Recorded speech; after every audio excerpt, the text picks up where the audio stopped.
Hello, everyone, and welcome to a brand new TJ's The World According to Wrestling. I'm your host, TJ Wiggins. I'm here to talk to you about Monday Night Raw, NXT, and AEW Dynamite. So, let's go ahead and get started. First, I would like to say, I apologize for not getting this out Thursday, but, it's Thanksgiving is a holiday, so I decided, take a personal day. So I hope y'all won't get too mad at me. But anyways, back to what we all came here for.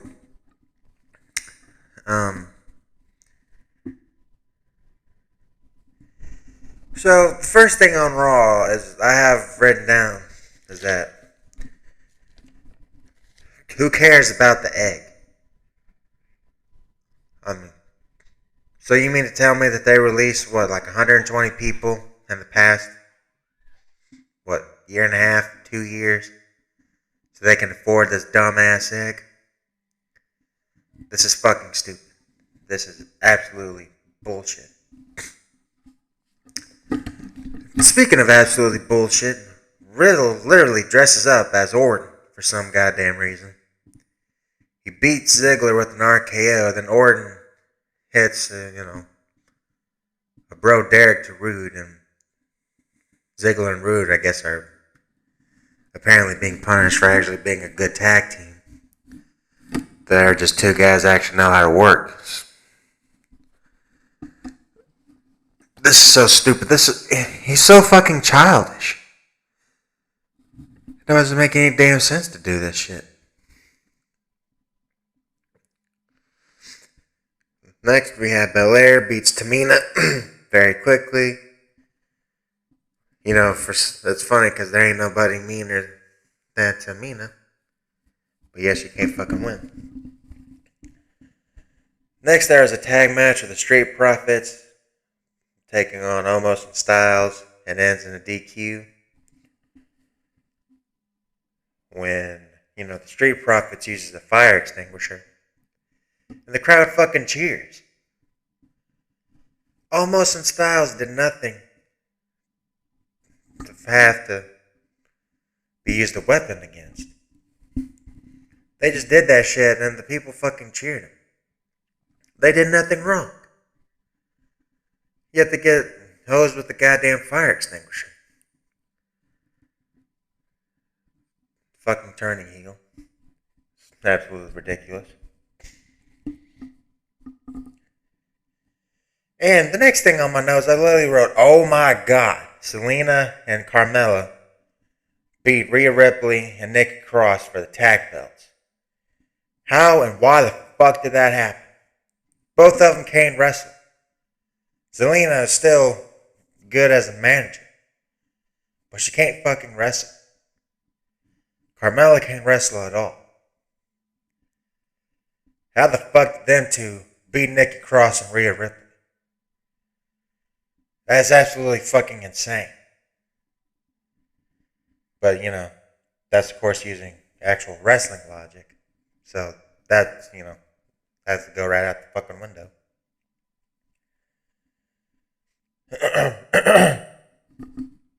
Excuse me. Lashley is in a handicap match against both the Mysterios, and he's toying with the Mysterios.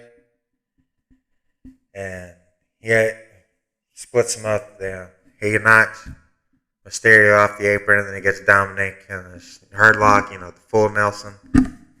Dominic taps out, so he wins that match. And Langston and Theory, especially Theory, had a fucking great match. And Owens and Rollins, they were out there at ringside or whatever. They hit the ring, they have a big, fight and a fuss or whatever. And Langston hits the big ending on Austin Theory, and he wins the match. And that was Monday Night Raw.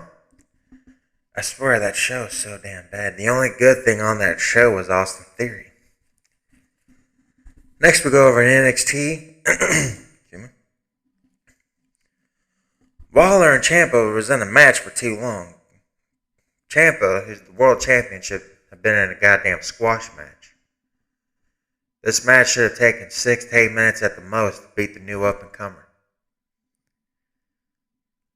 I mean, goddamn, he can learn in the 6 to 8 minutes. To actually go toe-to-toe with the champion and have the champion barely win. That's fucking insane. Next, there's a promo that set up Trevor Lee versus Duke Hudson, head hair versus hair at War Games. And then there were some matches I didn't care about. And honest to God, Tony D'Angelo, the fucking Italian gangster, is placing bets, putting the heat on, as they say, on TV. How the fuck is he not being arrested for gambling? I have no idea. Then there's Mandy Rose versus a chick on a roller skate. Kylie Ray comes out there with the baseball bat and started randomly, hit the fucking ring post, and the scary girl rolled up Rose to win. And then Kaylee Ray joins the Women's War Games. You know, what did he do? Hooray. Congratulations. Gacy talks about Strong and how the cruiserweight belt is fat shaming. Well, lose some fucking weight with your fat ass. If you're worried about fat shaming, goddamn look at you. Ivy Nile wins by submission. Yeah. It's good to see Diamond Mine actually being pushed. At least they're doing something with Strong. I just want him to request his release and have him join his guys. But, you know, whatever. The Grizzly Young Veterans, versus the Lawn Care Company and Briggs and Jensen. I think that's their names. They won the match. I didn't particularly care for the match all too well, but, that's just how it goes. Next, our main event was the triple threat match for the NXT North American title. Excuse me. It was Pete Dunne versus Carmelo Hayes versus Johnny Gargano. And there's a lot of moves. And the shit you not done was actually used as a weapon. Goddamn, that fucking came out of nowhere against Gargano. At least this match, didn't spill out to the floor all too much, or at least from what I was paying attention to. Dunn hits the bitter end of Gargano. Tony D'Angelo goes out there, causes interference, puts Dunn through the steps the ref didn't see. They say no DQ in the fucking triple threat match, which is some lazy bullshit that only happens in WWE. Then Hayes hit the splash on the top, the turnbuckle to win the match.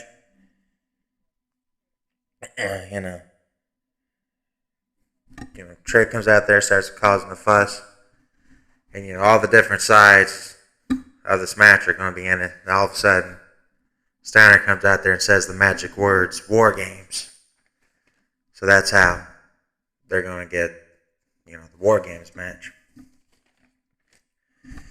Next on, and that's NXT. Next on AEW Dynamite. CM Punk goes out there supposedly for a match, but MJF comes out there to run down Punk. Calls him a meth addict, refers to the pipe bomb to nukes. Punk retaliates. He says MJF is my jealous fan. Calls him a less famous Miz. MJF actually does a nice zinger where he calls him,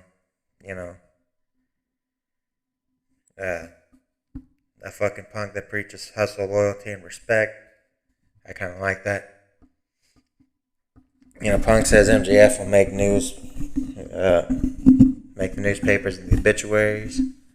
And, they square up and MJF leaves. I can't wait for this fucking program to start. It's going to be fucking fantastic. It's going to be nice. Then we have Punk versus QT Marshall. Punk drops the flying elbow, calls for the GTS, hits it, and that's the match. Punk wins a good match. It was a nice worked match, but, thankfully it didn't go on too long. Didn't go 20 minutes, didn't go to commercial break. It was nice and easy, easy consumable. It's 8-9 minutes, which that's actually the way it should be.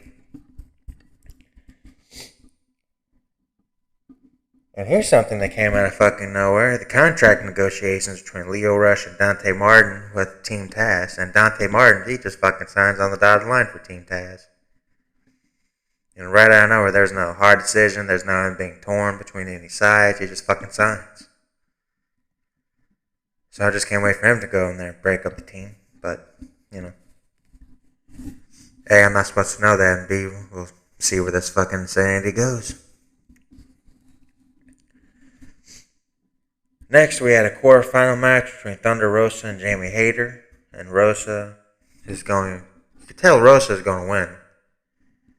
Because I believe either she's going to the tournament or she's going straight to the finals. Because, you know, she's an actual established name, established star, and the other chick is a flunky for the women's champion, Britt Baker.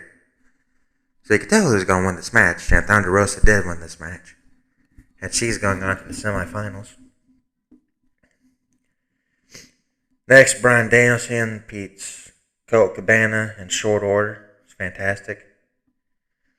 Danielson runs down the crowd. And then Paige comes out there, tries to defend the crowd. And, you know, they have a confrontation. You know, to where they're getting all up in each other's face and the fight breaks out and shit. And I just kind of think it's a little too soon for the Danielson heel turn, but hey, he could do it. He could pull it off. So, I guess fuck it. Why not? But that's going to be a damn good match. And next, finally, we have the 8-man tag with Andrade, Black, and FTR taking on Cody Rhodes, Pac, and the Lucha Brothers. You know, the Death Triangle. This was actually kind of funny. There was a lot of offense and a lot of moves, and Cody actually tried to throw his, you know, his weight belt or whatever into the crowd, and the crowd fucking threw his belt back at him. It's just Cody gets booed every time. He's in the ring. Every time he goes on offense, they just start beating the hell out of him. The audience doesn't like him not one damn bit. The Lucha Brothers do some gymnastics. FTR, Andrade, and Black actually fucking wrestle. You know, Arn and Tully, they actually have a face-off in the middle of the ring that gets broken up by FTR.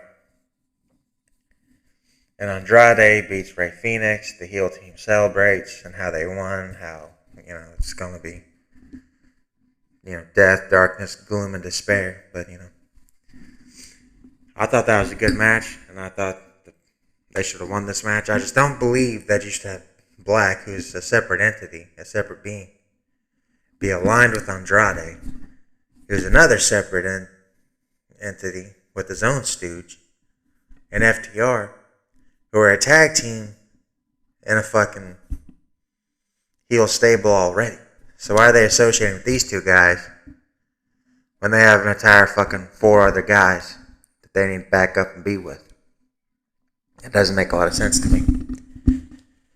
But hey, you know, we'll see where this goes. I don't know if that's the end of the program, or is it going to be continued, or what. We'll see in the future.